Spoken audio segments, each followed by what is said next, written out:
क्या भारत के चुनावों में सच में वोट चोरी हुई? क्या जो आरोप सालों से खारिज किए जा रहे थे वो आज सच साबित हो रहे हैं? वीडियो अंत तक जरूर देखिए, लाइक, शेयर और कमेंट कीजिए, क्योंकि यह खबर आपके वोट और आपके लोकतंत्र से जुड़ी है। नमस्कार दोस्तों, आप देख रहे हैं अवर न्यूज 69। मैं आपकी अनजाना ओम कश्यप। आज की यह खबर देश के लोकतंत्र पर सीधे सवाल खड़े करती है। राहुल गांधी जिन आरोपों को लगातार उठाते रहे, चुनाव आयोग और सरकार जिन आरोपों को फर्जी बताती रही, आज उन्हीं आरोपों पर एसआईटी की जांच ने मुहर लगा दी है।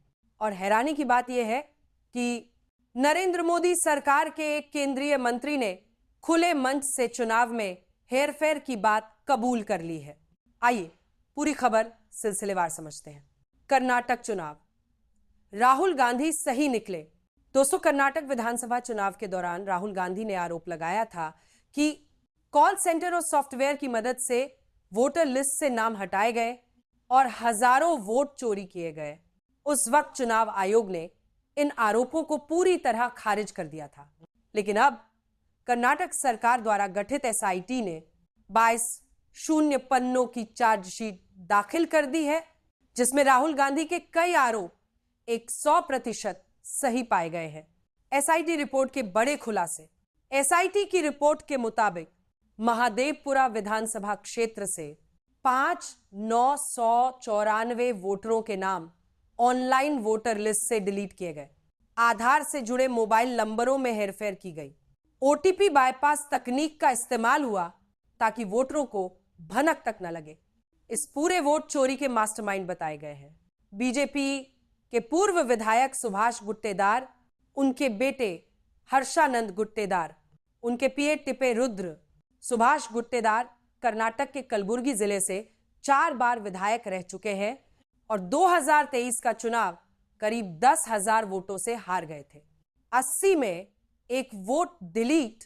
जांच में सामने आया है कि अकरम पाशा, असलम पाशा और मोहम्मद अशफाक की गैंग हर वोट डिलीट करने के बदले 80 लेती थी। करीब 4.8 लाख रुपए का भुगतान हुआ। बंगाल के बापी आध्या का नाम भी सामने आया है, जो ओटीपी बाजार नाम की वेबसाइट चलाता था, जिससे ओटीपी बाईपास किया जाता था।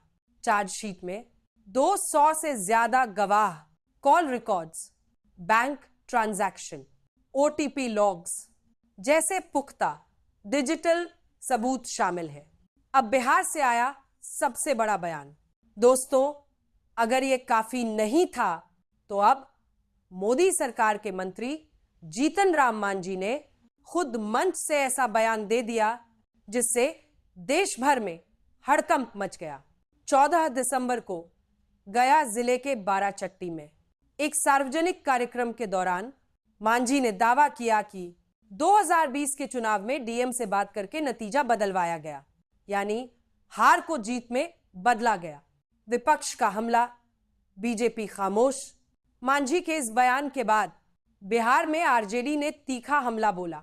चुनाव आयोग और प्रशासनिक अधिकारियों पर गंभीर सवाल उठाए गए।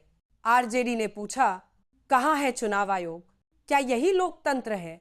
क्या यही निष्पक्ष चुनाव की सच्चाई है? हालांकि बयान पर विवाद बढ़ने के बाद मांझी अब कह रहे हैं कि उनके शब्दों को तोड़ मरोड़ कर पेश किया गया। अब सवाल बहुत सीधे हैं दोस्तों। कर्नाटक में एसआईटी की रिपोर्ट, बिहार में केंद्रीय मंत्री का बयान। अब भी क्या चुनाव आयोग को सबूत चाहिए?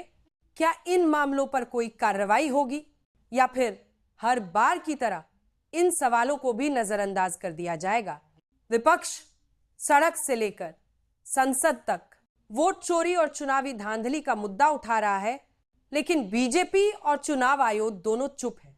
दोस्तों, आज की 2 बड़ी घटनाएं एक बात साफ कह रही हैं, कुछ तो गड़बड़ है।